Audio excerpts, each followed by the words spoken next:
Hey, this is Warren Redlick. Quick video. I want to talk about short term trading versus long term investing. Are you ready? Let's go. So, the short story for short term investing and short term trading and long term investing is I am a long term investor. I'm wearing the TSLA shirt. You don't become a TSLA with short term trader thinking. And what we're facing right now in the Tesla community, if we're going to call it that, is there's a group of people. Most of us are really long term investors. We bought the stock, we're planning to hold it, we're not planning on selling anytime soon. But the news cycle for information that really matters to long term investors is thin. There just isn't that much news that's of value when you're thinking long term, but we're filled with short term information. There's an overhang for Twitter. There's an overhang for Starship. If Starship successfully launches, well, that boosts the stock temporarily, even though it has nothing to do with Tesla's actual performance. There's so many little things that happen along the way, and what we face, especially on Twitter, and to some extent on YouTube and other contexts, is we're just bombarded with information about there's this short-term thing that's happening. Elon's distracted with Twitter. Well, even if that was a problem, and it's not, that's a 3, 6 month long thing. If you're looking at Tesla for 10 years, does this really matter? No. You can look at Elon selling stock. Oh, Elon sold stock. That's a very short term thing. The company has whatever value it has. What we should be looking at long term are things like how is production going? Are they improving the technology? There's the story that came out a couple days ago that it appears that Tesla may have a contract with TSMC, Taiwan Semiconductor Manufacturing Company, for making the next generation FSD version 4 chip. That could be significant. Does it really give us useful information for the long term? No. But the technological innovations that are happening are long term things.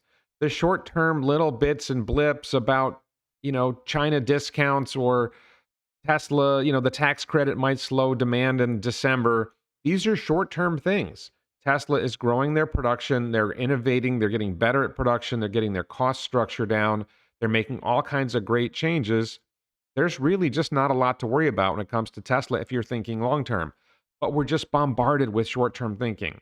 There's a particular prominent figure whose name rhymes with Gary Black who's just constantly pummeling out short term this, short term that, catalysts for Q4, catalysts for this month, catalysts for this week.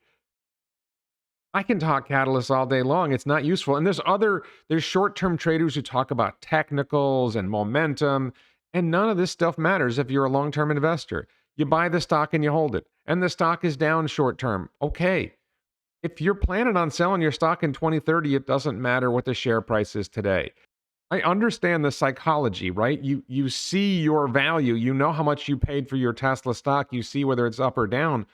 But does it really matter if you're not selling? Like, I've never lost a dollar on Tesla stock. I've never made any money on Tesla stock because I just buy it and hold it. You don't win or lose until you sell.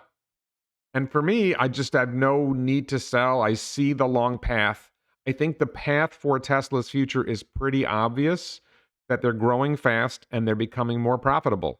And that's a game-changing story. That is, the stock is way too cheap for what its long-term value is. We can get into well, what's the stock price going to be at the end of December? What's the stock price going to be after the Q4 report in the third week of January?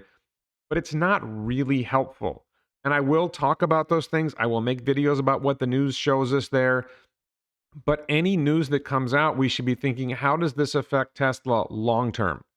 If you start thinking, well, what's that going to do for the share price tomorrow? Why do you care? If you are a long term investor, that doesn't matter. The share price at the end of December, the share price in January of 2023 does not matter. What matters is what's happening in 2026, what's happening in 2030.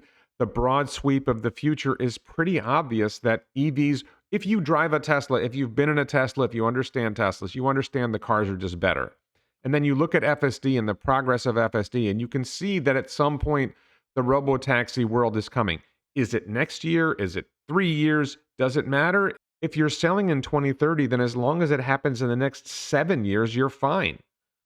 There's no panic. There's no reason to panic or get upset. But because we're bombarded with this negative information about what's going on with the stock right now today, that tends to drain us. It tends to weigh on us. I wish people were able to see that the true value of Tesla stock is long term, not short term. These short term news stories, these blips do not matter. Don't let them stress you out. I remain very excited about the future as a Tesla shareholder. I'm excited about all the things in the Elon world. And yes, I'm frustrated when I see the share prices down, but it only bothers me a little. And I honestly, the simplest solution to this is don't look at the stock price on a daily basis. I don't. I own, it's a very, very high percentage of my net worth, excluding the house. It's probably way over 90% of my net worth. And I just don't think about it that much. I only notice Tesla's share price on days where it's up or down a lot because people on Twitter start talking about it. And then I go see what's the share price right now. And I did recently, full disclosure, I bought options just for fun as a bet. I put $9,000 into some options that the strike date is June of 2024. It's a $350 stock strike price. I'm just playing a game. This is, less than 1% of my net worth. So don't feel like I'm not panicked about it. I just said, what, I'm going to try this. If the stock goes up, significantly over $350, then I make more money than I would make if I held the stock. Probably has to go to $400. And I don't plan on selling those options until late November of 2023 because that's when it becomes a long-term capital gain versus a short-term capital gain, and that affects the tax rate that I pay on whatever I gain, assuming it goes up. Who knows? The share price, this is the thing, the share price could stay down for months or even a couple years. Even if Tesla continues to grow, even if the production grows, deliveries grows, revenue grows, and profit grows, it seems like Wall Street is able to divorce itself from any sense of the reality of what's going on with Tesla, the company. I think that as revenue grows and profit grows, and we see something like $8 earnings per share next year or $10 earnings per share for 2023, that kind of change will tend to drive the share price to go up. But I just don't panic about it because so far Wall Street has demonstrated, Wall Street and the traders have demonstrated they don't really care about the fundamentals anymore. They care about playing games with short-term catalysts and overhangs and other topics that they create that don't really mean anything. And I can't fix that. So, like I said, really simple. I'm not panicked. I'm looking long term. I'm happy. I'm comfortable. Things will be fine. Please try to relax and let it be, let it be, let it be. It's going to be what it's going to be. And this is not financial advice. You got to make your own decisions, blah, blah, blah, blah, blah. Make your call. For me, the call was simple: buy Tesla and hold it, buy Tesla and hold it, buy Tesla and hold it. And yes, I did make this little option play just for fun. First time I ever bought a call option. Probably blow up in my face, but it'll be fun to watch. Please check out my other videos. Please support me on the Locals platform, on Patreon, or as a YouTube channel member. Check out the t-shirts at elonbits.com. The Teslainaire t-shirt is one of the most popular. You don't feel like a Teslainaire now, but when it goes up, you'll be a Teslainaire. Like this video, share, and subscribe. And thank you so much for watching.